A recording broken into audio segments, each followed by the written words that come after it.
Oke, selamat pagi semuanya, teman-teman mahasiswa. Pada pagi hari ini ya, masuk di pertemuan ke-15 ya. Setelah kemarin 6 kali pertemuan ya, diisi oleh praktisi ya. Jadi ya seperti itu, kalau diajar oleh praktisi ya memang apa namanya, segala sesuatunya ya kita hanya mendapatkan yang praktis-praktis ya. Jadi praktisi ya. Jadi tidak bisa apa namanya, ya secara teori memang apa namanya, langsung langsung berupa berupa praktek ya, tapi menjadikan suatu pengalaman ya, itu dengan praktisi bahwa kalau praktisi ngajar atau memberikan itu ya sesuai kondisi di lapangan, apa adanya gitu. Kalau dosen yang ngajar kan biasanya ya agak diselingi cerita yang lain, dasarnya dari mana, ya mungkin mungkin Anda sudah pernah tahu ya, tapi makanya kemarin waktu pas ngajar praktisi ya, sebetulnya kemarin itu cuman mungkin 15 menit atau mungkin ada yang 20 menit ya. Bahkan kalau misalkan disampaikan ada yang cuma hanya 5 menit selesai gitu ya. Nah, ya tapi tidak apa-apa, itu untuk pengalaman kita semuanya ya. Eh, Nanti tahun apa semester depan juga akan ada lagi dengan praktisi lagi. Tapi nanti skemanya akan saya berubah ya sesuai dengan masukan dari praktisi. Oke, pada pertemuan yang ke-15 ini ya, pertemuan ke-15 kita akan membahas tentang program bantu SQL Server. Jadi kita akan membahas beberapa hal yang berkaitan atau yang eh, membantu ya, membantu dalam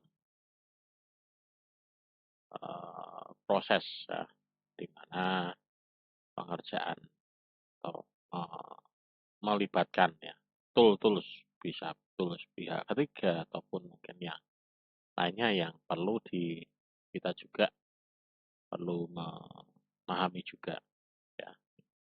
Nah, di antaranya adalah ini ya, di antaranya adalah apa namanya,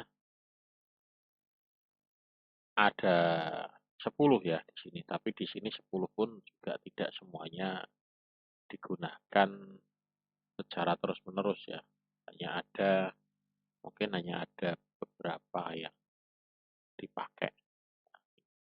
Jadi di sini nanti kita akan ada Microsoft Management Console, SQL Server Client, kemudian SQL Enterprise Manager, SQL Server Network Utility, Performance Monitor, ada SQL Server Profile, ada SQL Server Query, kemudian Service Manager ya. Nah, di antara ini semua yang nomor 3, 7 dan eh, apa namanya 8 itu sudah sudah kita gunakan ya, sudah pernah kita gunakan. Jadi sudah pernah kita gunakan. Jadi apa yang kemarin ya dipraktekkan itu sudah atau sering kita gunakan. Ya. Nah, Microsoft Management Console itu apa sih? Ya, di sini ada MMC. Ya, biasanya ini merupakan interface dasar untuk mengelola server secara back office. Jadi dia memang terletak di beberapa program, misalkan di via Interface ataupun OLED Manager ya. Jadi di dalam sini ya, ini merupakan tools ya untuk menjalankan sebetulnya. Jadi MMC ini sebetulnya tool untuk menjalankan, untuk mengatur ya.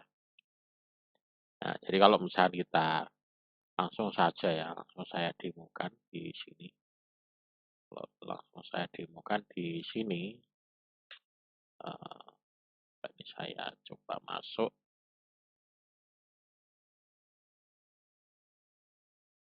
Nah, cuman ini tampilannya agak kecil ya. Coba kalau apa namanya, biar tampilannya agak lebih besar, ini bisa enggak ini saya remote saja. Nah, kalau tampilannya agak kecil, ini agak IP-nya berapa? 24.70.20.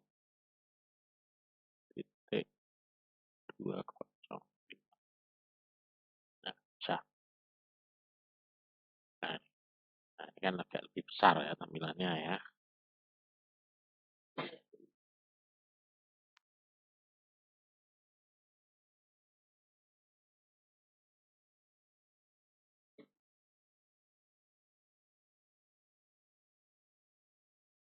Nah, jadi agak lebih besar tampilannya.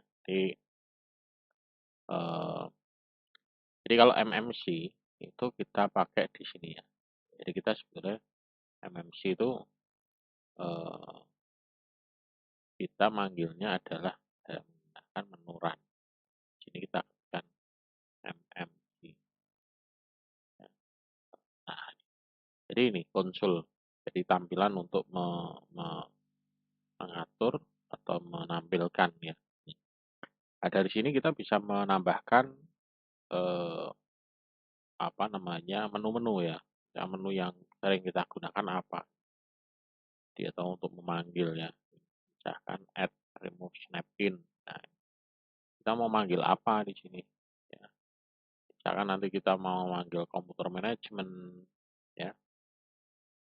Kemudian misalkan contoh yang sering biasa dipakai ya, Diskdeprak misalkan. Kemudian apalagi remote ya, remote desktop. Nah, misalkan. Kemudian apalagi file sharing, atur file sharing atau service ya, service. Nah, ini dari sini ya.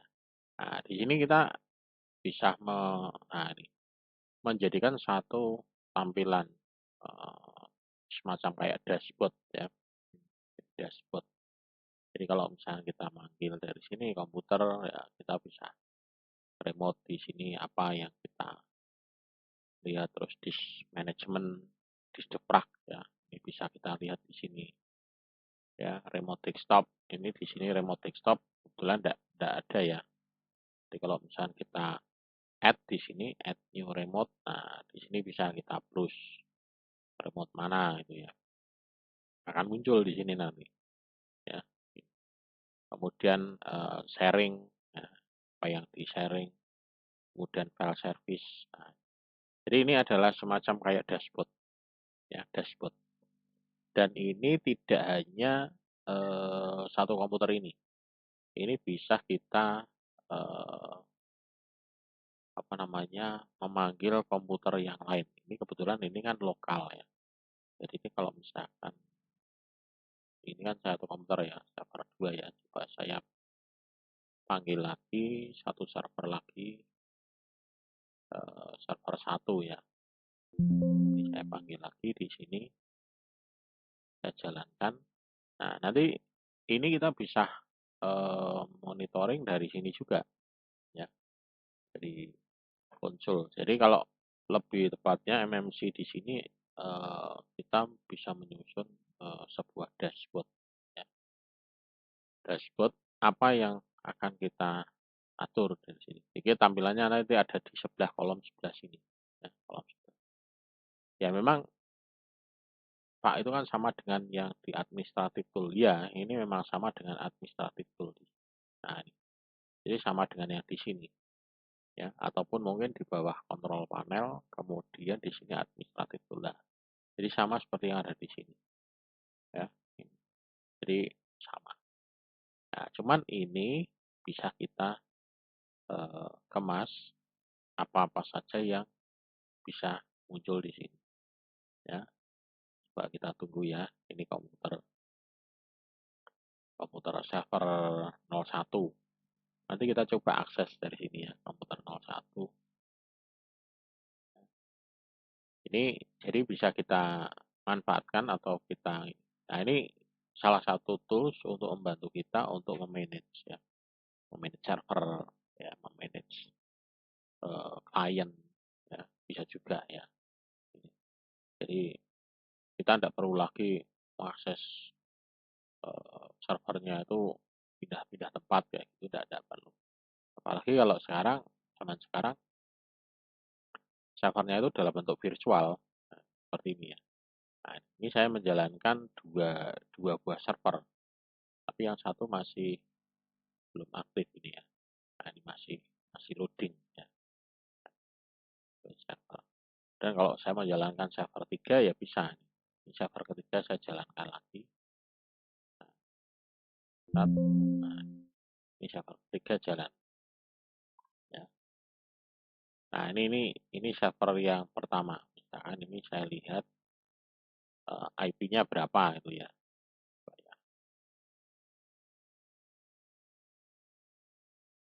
Nah, ini server yang satu.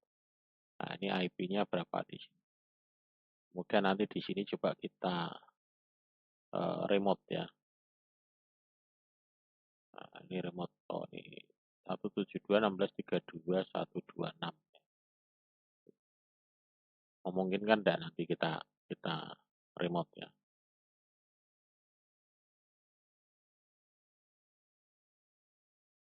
Nah, ini coba ya di sini kita coba kita minimize, kemudian yang tadi ya kita remote, coba kita tarik sini aja, nanti bisa kelihatan di itu di komputer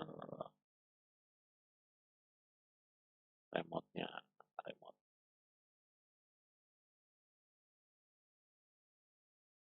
Nah, ini ya. Di sini coba kita remote. Nah, mana remote? Nah, ini add remote. Coba kita browse, mau enggak? Kelihatan enggak di sini nanti? Udah kelihatan ya. HP-nya aja 172 titik 16 titik kedua titik 126 ya. Ini connect. Nah, di sini berusaha connect ya. Kemudian nanti yang satunya lagi misalkan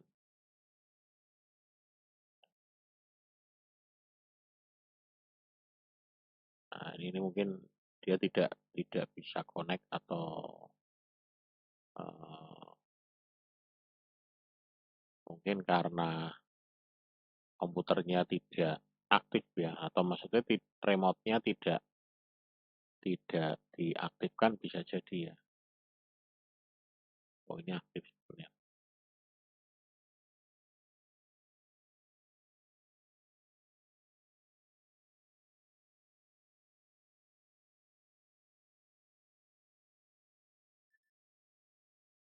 Ini saya aktifkan.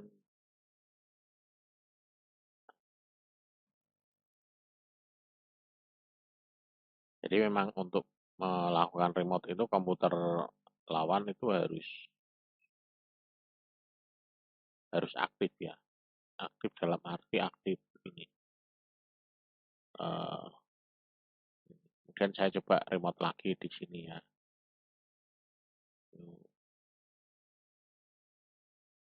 Nah, Ini saya add new lagi, misalkan IP-nya ini 174.24.249.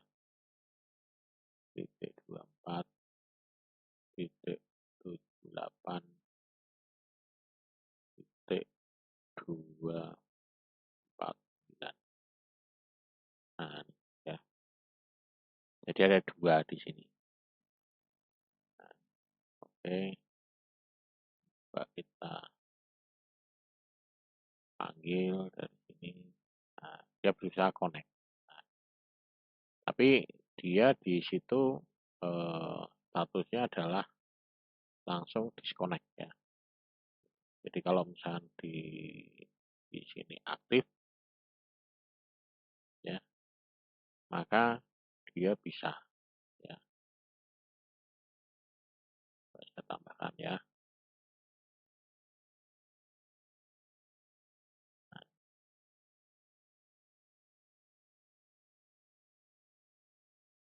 Nah, coba di sekarang connect.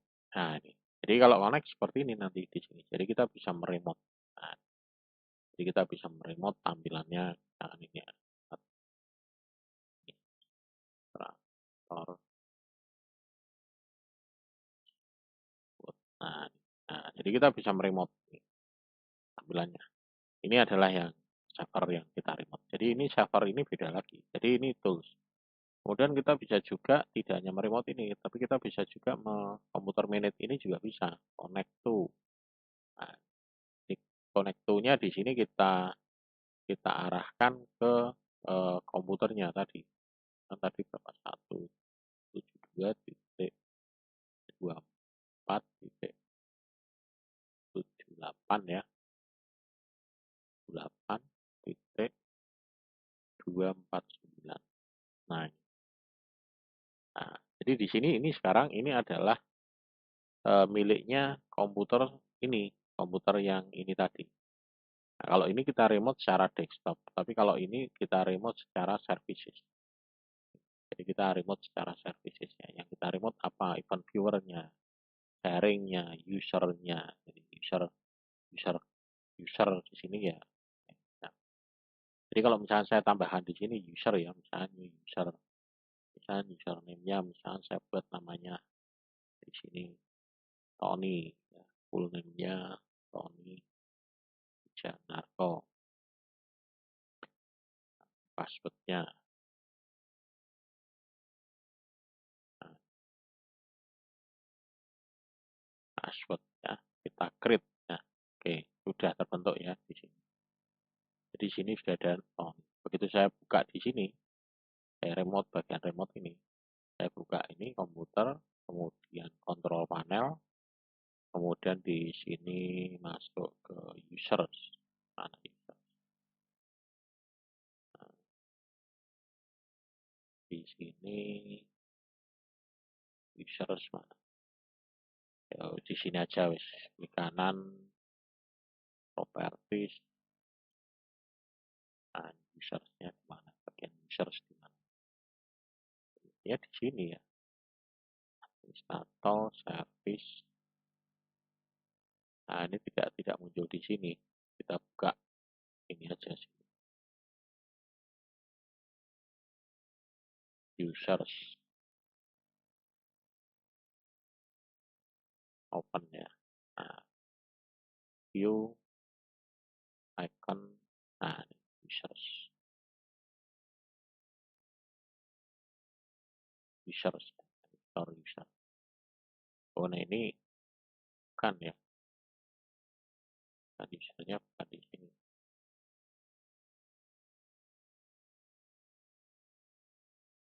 Ya, usernya ya di sini. Klik kanan, kemudian manage. Nah, di sini users.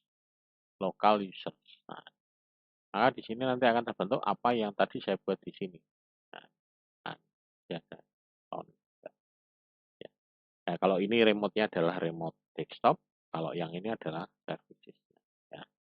Nah, ini fungsi dari ini tadi ya, MMC ya.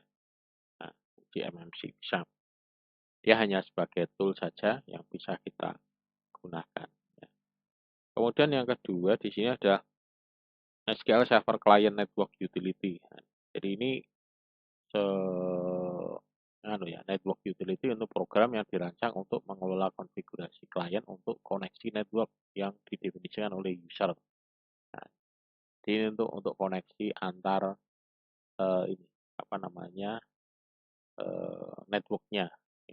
Jadi, jadi di sini kalau misalnya di sini kita bisa pilih nah, ada di bawah kalau kita nginstal SQL Server. Nah, ini ada network utility client ya. Tadi client network utility. Nah, ini client network utility. Jadi di sini. Jadi kita di sini bisa menentukan jenis komunikasinya apa. Nanti di sini apa TCP/IP ataupun mungkin menggunakan NVLink atau yang lainnya, atau mungkin koneksinya dari komputer yang lain itu menggunakan komputer yang berbeda, Macintosh atau mungkin pakai Apple atau yang lain. Nah, jadi nanti bisa ditambahkan di sini. Nah, kemudian nama aliasnya apa nanti di sini server aliasnya bisa kita add, pakai komunikasinya apa. Karena biasanya namanya kan agak agak ribet ya. Nanti TCP/IP. Server aliasnya server server A, server 1. Nah, ini server 1. Jadi oke. Nah, jadi nanti sini bisa akan terdeteksi dari sini. Ya. Aliasnya server 1. Atau mungkin jangan server 1 ya. 111. Nah, atau ini server 1 2 3 4 5 6 ya. Nah, line ya. Jadi masuknya dari situ. Untuk membuat koneksi ya, koneksi ya. Jadi default network ini untuk menentukan default yang komunikasi dengan SQL servernya, kemudian alias ini menunjukkan alias komputer klien. Di komputer kliennya aliasnya apa nanti.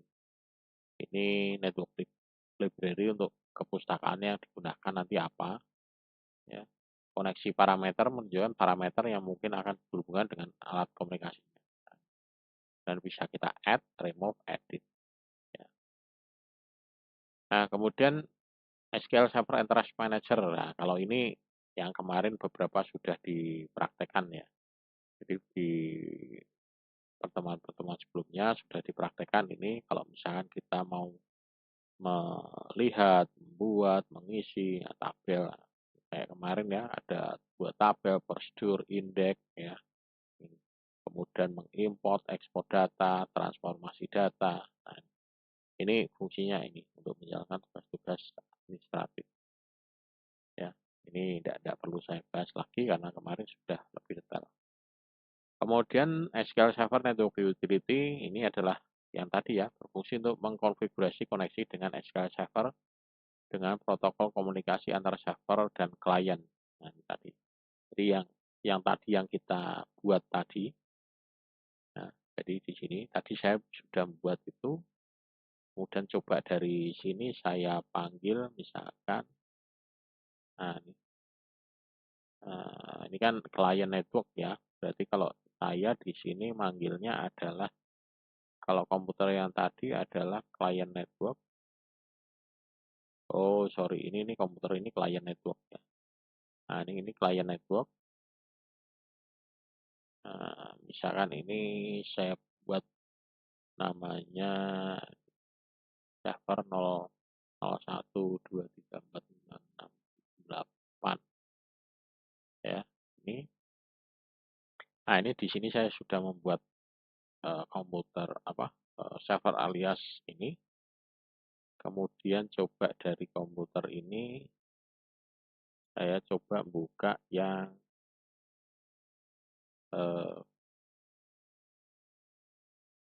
server ya, server network utility. Nah, ini server network utility.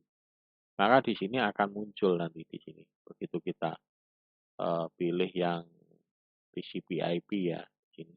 Nah, maka di sini nanti akan bisa akan muncul istilahnya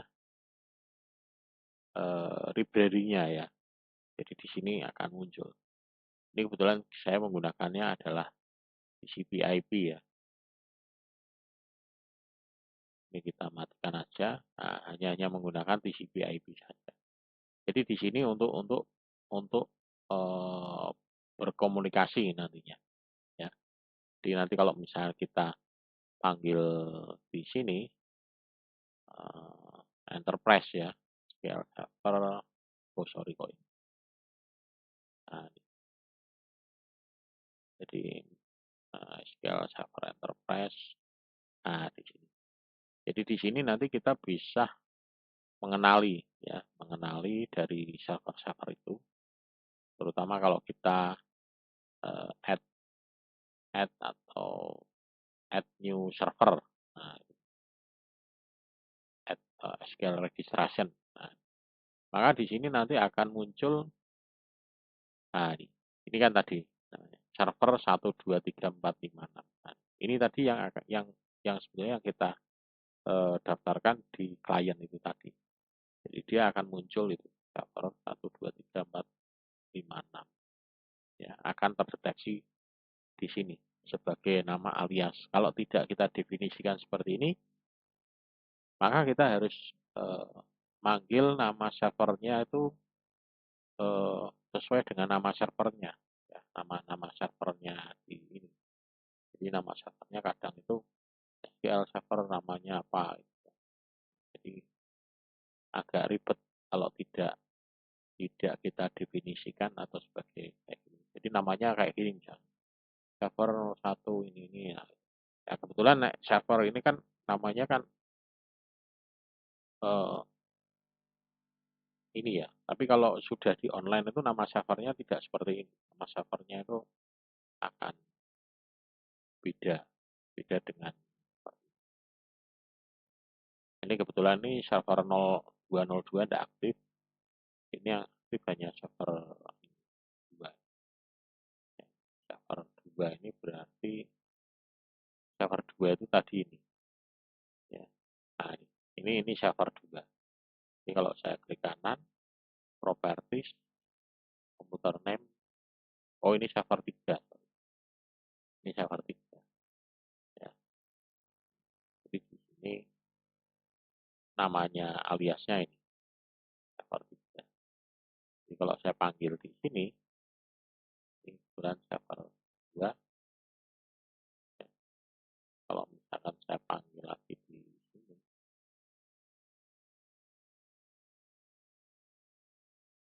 registration,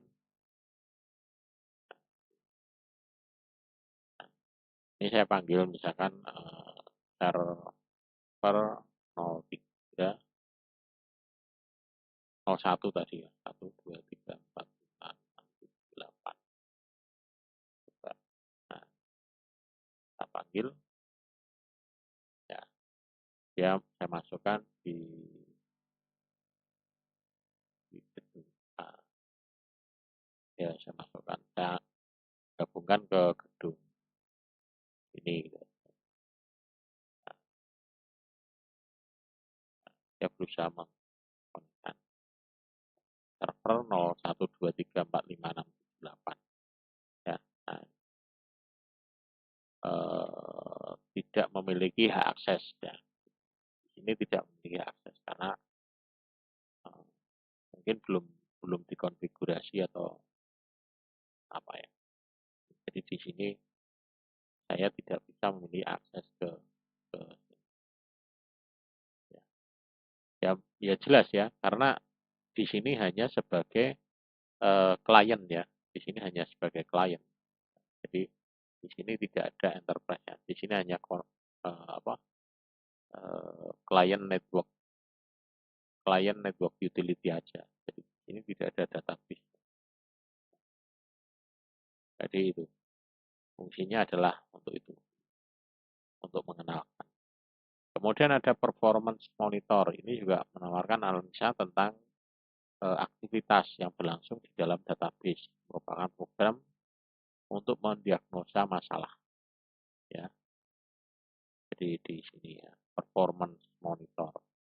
Coba kita panggil di sini. Jadi kita start. Nah, mungkin di sini aja ya, performance monitor. Nah, di sini bisa juga kita panggil permon. Kita ketikkan di sini aja, permon. Permon. Nah, ini nanti tampilnya adalah seperti ini. Nah, ini ya. Ini. Jadi dia ada muncul seperti ini. Ya, sebenarnya dari sini bisa sih kita panggil, kita add, remove, coba kita cari permon.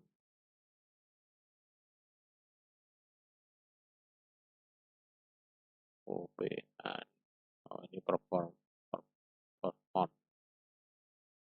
ya. Nah, ini permon. Jadi kalau ini tampilannya seperti ini ya. Tapi kalau yang di sini permon di sini seperti ya. Jadi dari sini bisa kita analisa ya. Ini misalnya ini kan yang di sini yang kita traffic kan di sini hanya page, upgrade, disk sama ini. Kita bisa tambahkan di sini. Dan server 2 kita mau tambahkan di sini tentang SQL. Nah, yang berhubungan dengan SQL ya. SQL database. Nah, SQL database data total.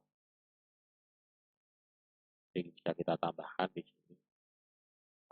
All instant bisa juga tambahkan add. Nah, di sini bisa ketahuan di sini database size. Nah, ya, jadi kita bisa monitoring ini ya, performance monitor. Misalnya not win, ini ada kelihatan. Mau kita klik, nah, berarti kita monitoring terhadap ini. Ya. Jadi ini fungsinya untuk monitoring seperti ini. Jadi nanti kita bisa menganalisa, oh ini trafficnya seperti apa, seperti apa. Ini kalau kita mau simulasikan ya bisa. Simulasikan misalkan kita coba di sini ada, oh ini tidak ada ya.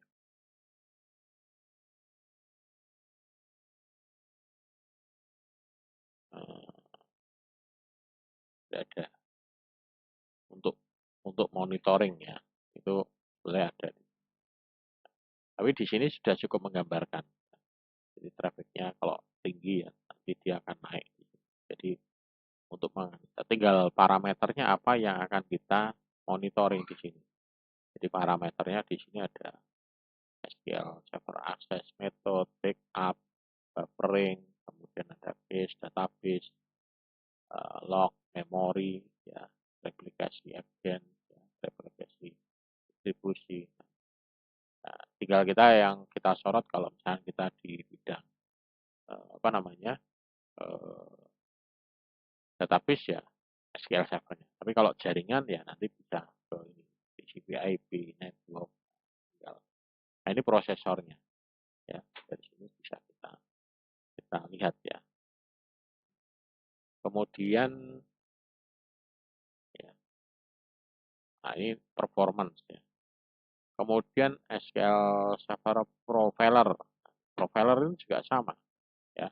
SQL Server Profiler ini juga sama di sini untuk monitoring, tapi di sini lebih cenderung monitoring untuk akses ke ini database-nya.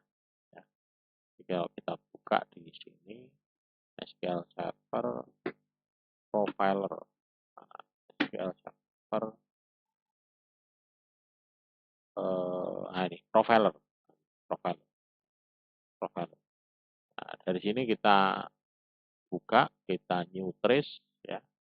Nah, dan yang mau di trace mana, komputer mana, misalkan komputer ini ya, SQL Server atau lokal aja ya, yang lokal. Ini, coba ya. Nah, jadi kita akan kasih nama apa nanti di sini eventnya apa yang akan kita rekam ya, apakah di sini kursor close, execute, nah, ini ataupun database ya, misalkan kursor kita add, kemudian servernya apa? Server memory, transaction, transaction, transaction kita add, transaction, kemudian ini ada store prosedur. Ini kalau ada yang jalankan store prosedur ya, nanti dia akan masuk ya. Kemudian ini performance ya, database. Nah, kita rekam ya. Ini error warning, misalkan ada apa, kita rekam semua. Performance ini kita rekam, udah ini aja ya kita rekam. Kemudian kita jalankan, udah. Maka dia di sini akan merekam semua aktivitasnya. Ya. Nah, tinggal kita buka ya, misalkan kita jalankan ini file servernya. Nah, di sini kita buka-buka di sini, maka di sini akan terekam. Buka database, misalkan kita buka Nodewin, ya, kita buka diagram, nah, maka dia akan terekam di sini. Ya, so apa statistik, apa tabel, buka customer. Nah, jadi di sini akan terekam semua, ya, akan terekam semua, terbuka semua. Jadi kalau misalkan ada kesalahan atau mungkin salah perintah, salah eksekusi,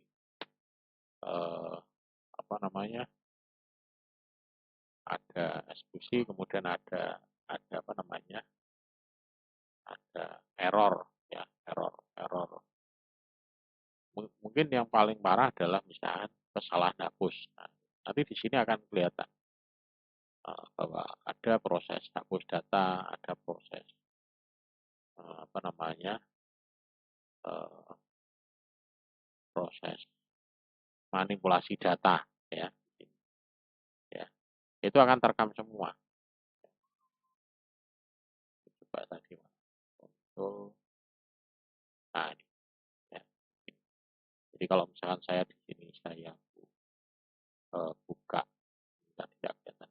Nah, saya minimize, saya close, saya minimize. Nah, ini saya buka, jalankan query analyzer lokal. Nah, taruh sampai sini, select,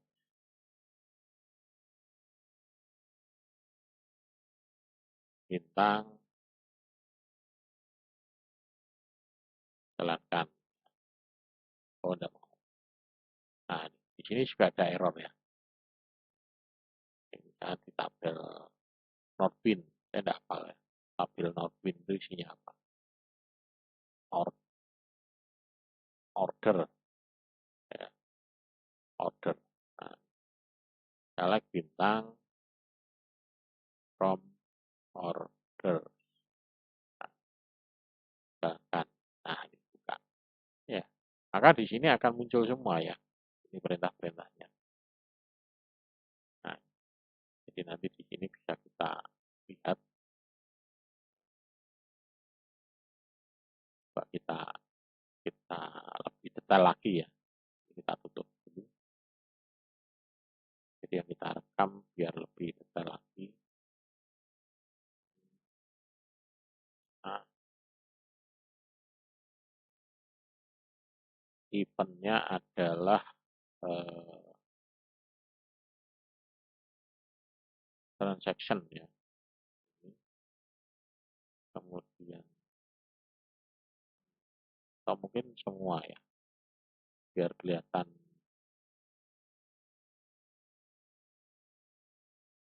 biar kelihatan semua. Nah, nah,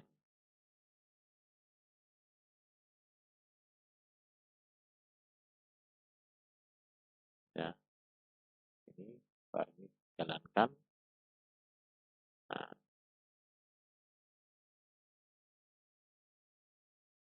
ini tidak muncul ini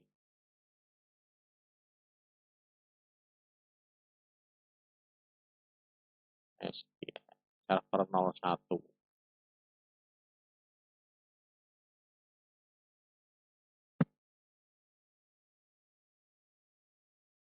Kalau ini yang kita jalankan tadi adalah server 02 ya. Iya, server 02. Tapi yang saya rekam server 01. Salah. Nah, tidak mau ya. Ini mestinya yang saya jalankan adalah server 02.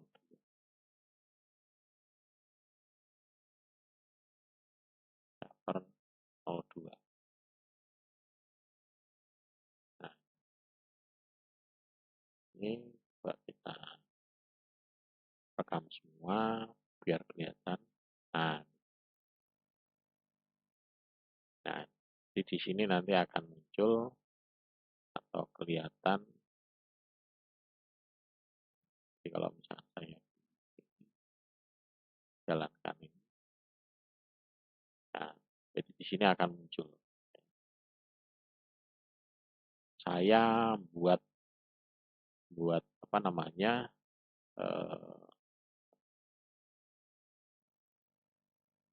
menjalankan aktivitas di ini. Nah, misalkan di sini saya create database, create new database, tes ya. Nah, ini akan muncul. Jadi di sini akan muncul kelihatan perintah-perintah seperti ini ya. Jadi bisa terekam dengan menggunakan SQL Profiler.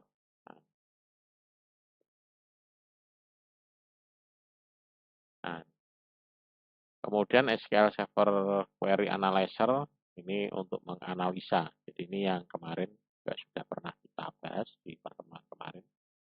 Menjalankan langkah-langkahnya dan nanti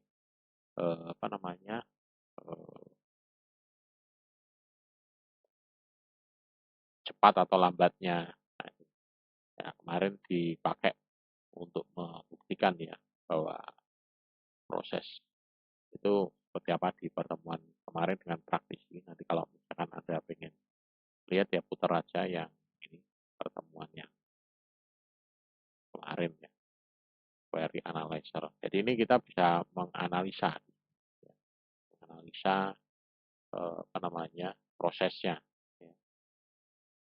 Jadi untuk mengizinkan melihat langkah-langkah eksekusi. Ya. Jadi menunya ada di sini ya. Query analyzer. Ya. Nah, di query analyzer ini. Jadi kita di sini misalkan pilih tadi itu. Ya. Saya open aja misalkan. Nah, di query analyzer. Begitu kita jalankan. Oh, ini apa? Mungkin ya. Nah, di sini nanti kita bisa lihat pilihannya ya. Itu execution. Nah, ini akan kelihatan execution plan. Ya. Nah, jadi analisanya ada di sini. Jadi kita tinggal disorot. Oh, ini dia butuh berapa? Ini CPU-nya makan berapa? Nah, ini akan kelihatan semua. Ya. Maksudnya ada physical operasinya, logic operation-nya, ya, perhitungan estimasi prosesnya. Jadi bisa kita lihat dari sini. Ini menggunakan query analyzer. Ya.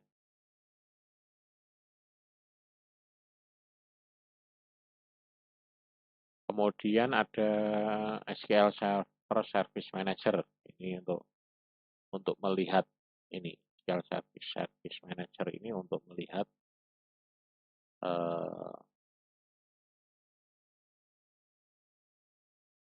tools atau aplikasinya dia sudah jalan atau belum Service Manager. Nah, jadi kita bisa menjalankan start, pause ataupun stop dari sini.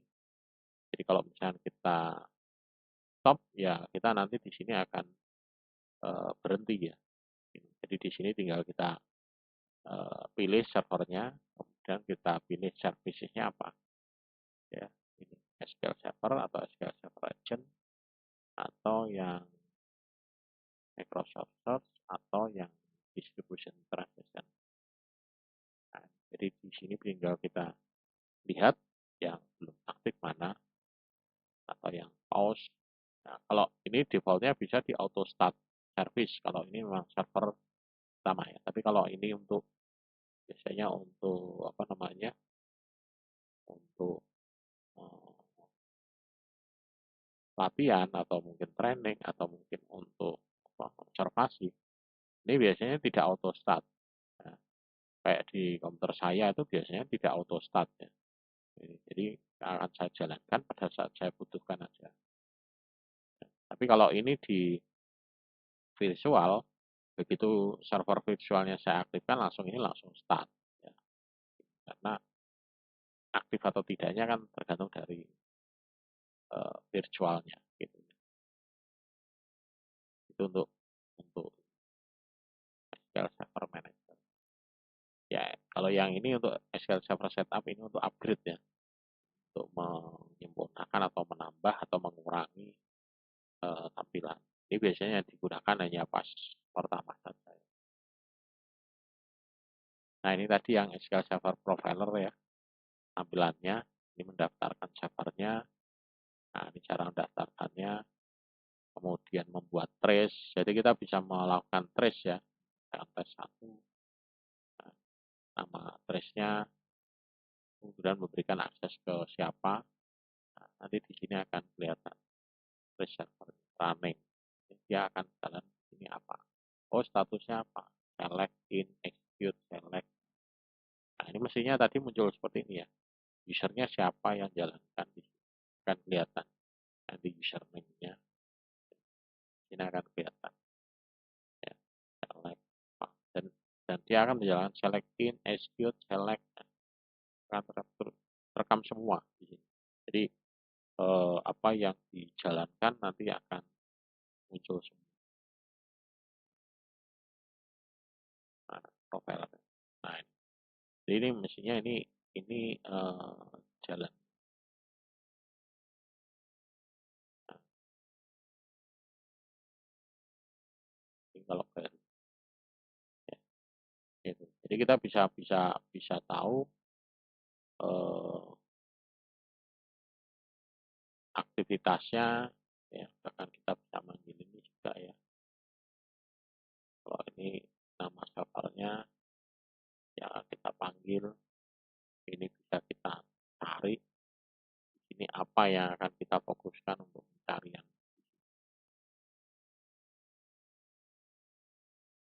Kemudian bisa juga kita simpan untuk dievaluasi. Ya.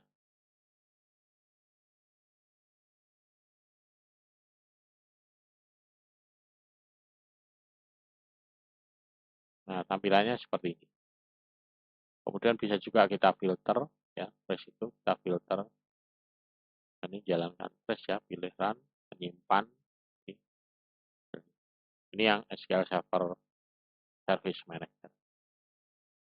Ini tampilan yang performance monitor tadi, ya, yang kita coba tinggal kita pilih apa yang akan kita monitoring di sini. Ya, di sini contohnya kalau di sini buffer, user connection, total service memory, SQL compilation, kemudian read per second, kemudian ada write, ya, read write. Jadi tinggal parameter apa yang akan kita masukkan di sini, nanti ini akan muncul grafiknya. Ini cara menambahkannya tadi ya, add tab-nya, proses misalnya server tinggal di add gitu aja ya. Nah, kesimpulannya adalah ini ya, jadi memberikan beberapa program bantu.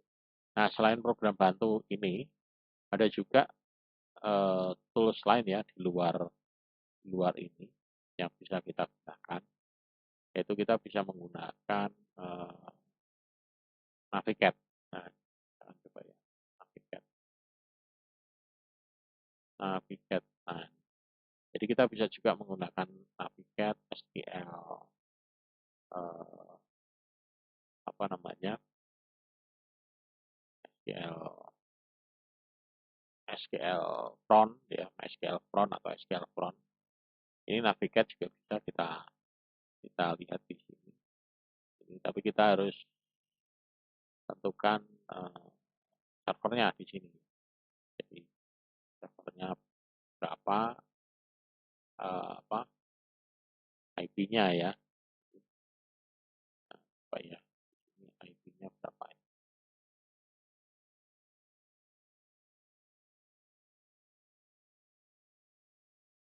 Nah, jadi di sini kita tentukan IP-nya dan usernya, user yang akan masuk ke komputer ini, apa namanya, usernya siapa nanti. Jadi kita harus tentukan usernya juga.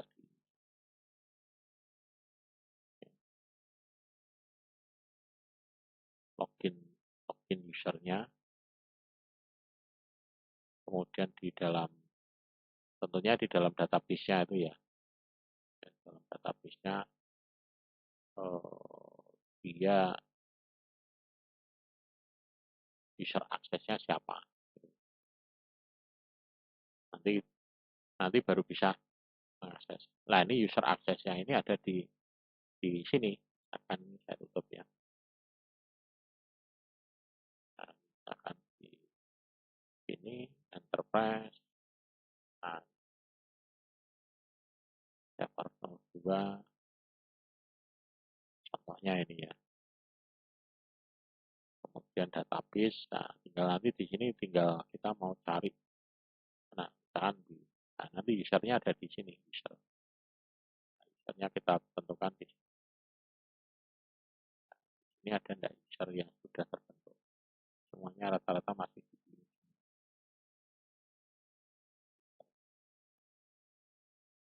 Jadi kita bisa membuat usernya ada di situ.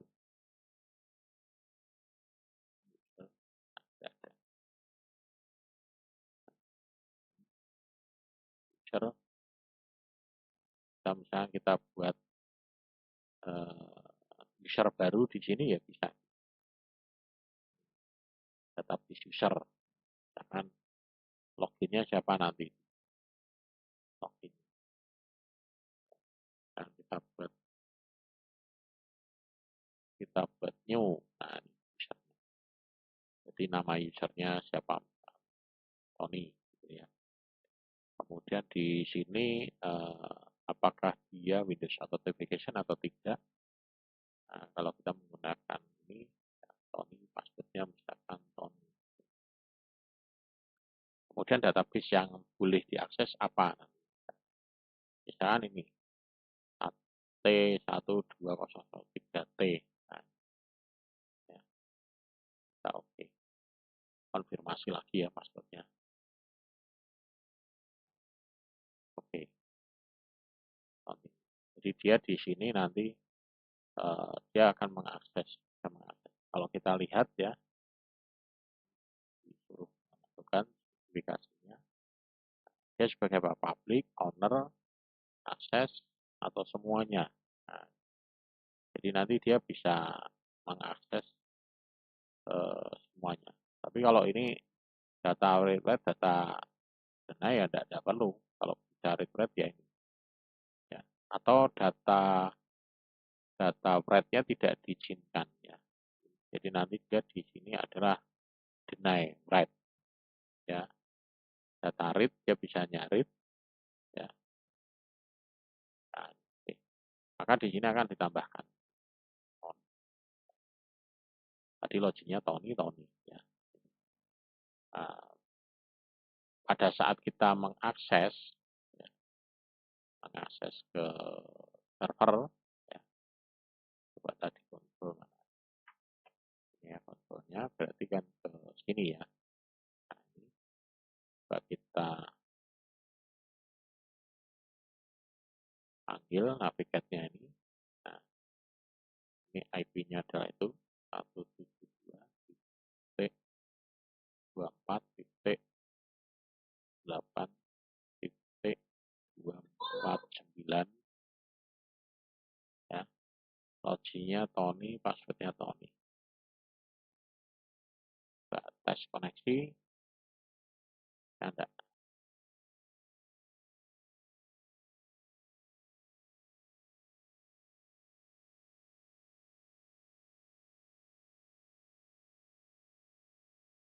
Nah, ini harus, nah ini enggak.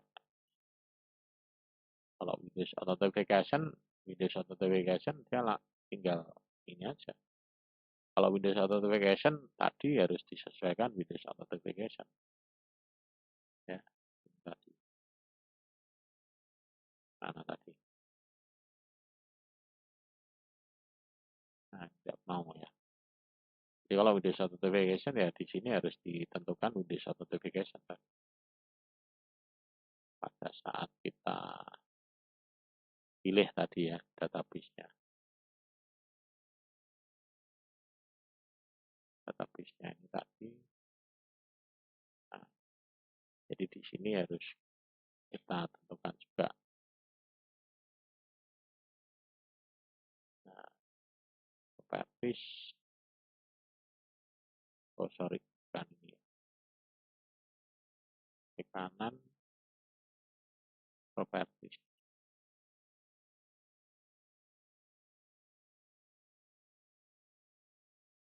Permission. Bukan. Untuk menentukan Windows autentifikasinya.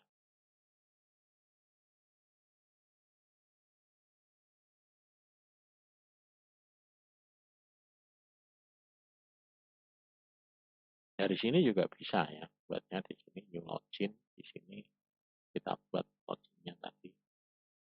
Nah, misalkan SASA gitu ya. Nah, di sini nanti Windows autentifikasinya misalkan ke server 02, SQL passwordnya. Nah, ini kalau ini SQL password ya.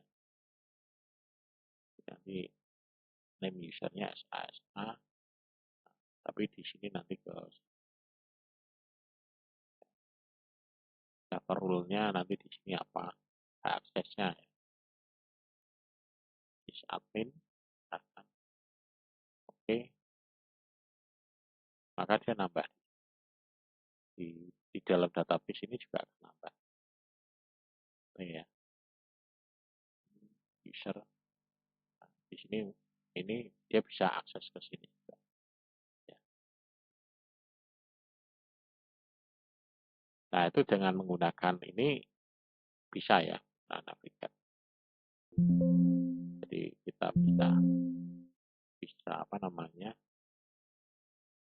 Oh, ini ada yang belum.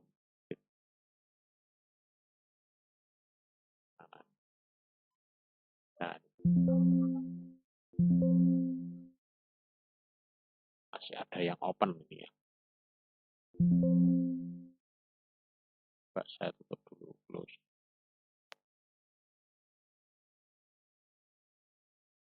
Close ya.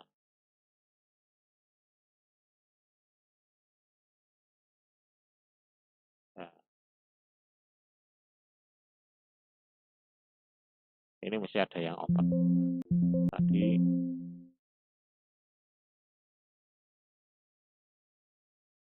nah ya. So, karena ini tentunya ini pilihannya harus SQL Server ya. Properties. Nah,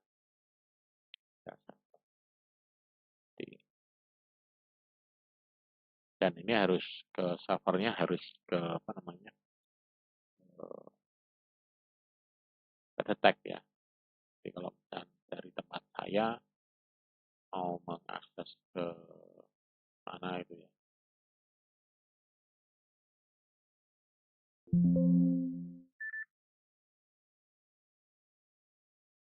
Agak lama ini ya. Ya, dia bisa detect. Ya, ya mungkin itu ya yang bisa saya sampaikan untuk ini pertemuan terakhir, terutama kita bahas tentang apa namanya tools ya, program bantu di SQL Server. Ya misalnya banyak sekali tool-tool yang bisa kita gunakan di sini. Ini kebetulan ini servernya IP-nya udah berubah semua ini. Ya, jadi IP-nya udah berubah semua.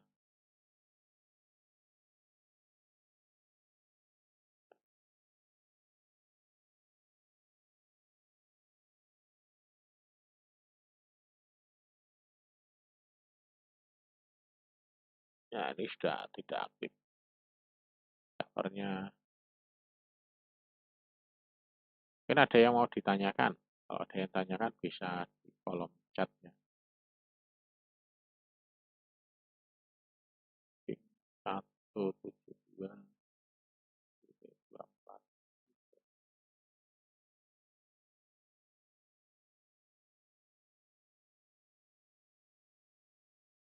itu bisa juga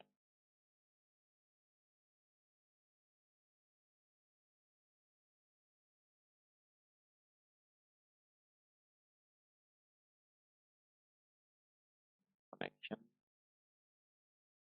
172 24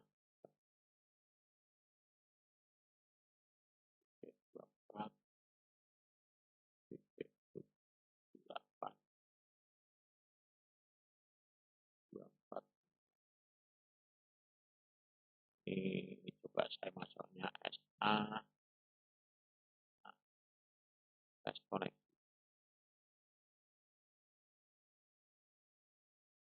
Ini tes koneksi mestinya bisa successful dulu ya, tapi ini tidak bisa. Kalau saya pakai Windows Authentication juga sama.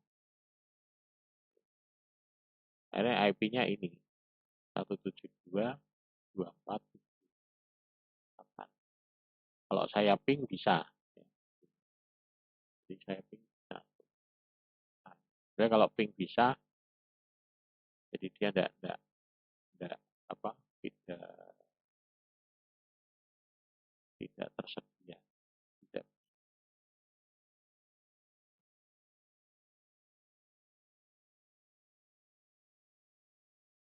Oke, mungkin itu ya. Tidak ada yang tanya ya. Oke, ini ada yang aktif online sampai terakhir. Janet,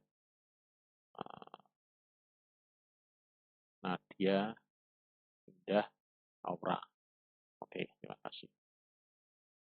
Oke, jadi ini merupakan pertemuan terakhir ya. Nah, nanti untuk karena kemarin pertemuan kita itu dengan praktisi agak awal ya, agak maju. Nah, jadi nanti ini saya umumkan juga bahwa ini nanti pertemuan minggu depan sudah tidak ada ya, sudah selesai, sehingga nanti tinggal nunggu jadwal UAS. Jadi jadwal UASnya itu nanti tanggal 24 Juli, ya, 24 Juli. 24 Juli, jadi sehingga nanti Anda masih ada kosong ya sekitar 3 minggu ya, 3 minggu. Ya, 3 minggu karena waktu di awal itu dulu kita tidak ada minggu tenang, eh, langsung kita isi dengan praktisi ya, dan UASnya juga saya ajukan waktu itu. UASnya waktu itu adalah mesinnya kok UAS UTS ya, sorry. UTS-nya waktu itu adalah mesinnya adalah di tanggal berapa itu saya lupa. Jadi karena UTS-nya itu masuk di minggu tenang, kemudian eh, yang mestinya kita itu UTS, tapi kita sudah mulai masuk dengan praktisi mengajar. Ya, karena saya menyesuaikan jadwal dan dari praktisi mengajar, dia bisanya itu ya kita awali di tanggal tersebut ya, sehingga kita agak lebih selesainya agak lebih awal maju ya. Jadi nanti di sini saya anggap menggantikan minggu minggu tenang dan persiapan UAS ya. Jadi nanti saya infokan lewat grup di WA menjelang apa namanya UAS. Tapi yang jelas jadwal UASnya adalah tanggal 24 Juli sampai dengan nanti tanggal 4 Agustus ya. Jadi UASnya selama 2 minggu. Tapi ini Anda nanti akan punya waktu luang sekitar 3. Oke itu ya, mungkin nanti hal-hal yang lain, ada informasi yang lain berkenaan dengan UAS atau mungkin apa namanya ini nanti saya aktifkan juga nanti ujian perbaikan yang UTS ya. Jadi nanti silahkan WA saja minggu-minggu besok eh, kalau ada yang belum mengikuti UTS atau mungkin belum nilai UTS-nya masih belum maksimal, nanti bisa request di WA Group, nanti bisa saya aktifkan di minggu-minggu minggu depan ya. Jadi mungkin 2 minggu besok itu bisa saya pakai untuk perbaikan UTS ya. Kalau ada yang belum, karena kemarin juga ada yang WA saya, Pak saya belum mengikuti UTS, nah itu mungkin mungkin nanti saya infokan juga di apa namanya di WA Group. Oke ya, kurang lebihnya itu nanti kalau ada hal-hal yang lain yang bisa dibicarakan lebih lanjut bisa lewat WA. Kurang lebihnya itu terima kasih, selamat siang, selamat beraktivitas, dan sukses selalu ya.